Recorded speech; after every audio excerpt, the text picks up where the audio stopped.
Okay guys, so I'm going to show you stretch for the quad, the hip. It's mainly for the quad.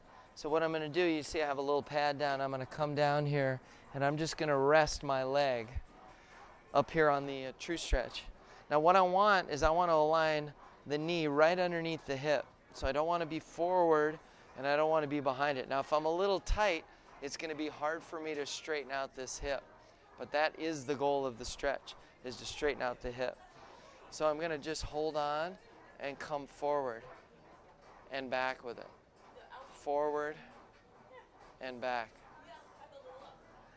Now I can add a little arm drive to it, a little reach over. And again, we're trying to get a little mobility. So I want to squeeze my glute as tight as I can. The tighter I squeeze my glute, the more I feel the quad. Now one more version here is I can just go side to side. So I come forward, get that stretch, and then I just go a little to the right, little to the left, and I'm just trying to loosen up that hip joint.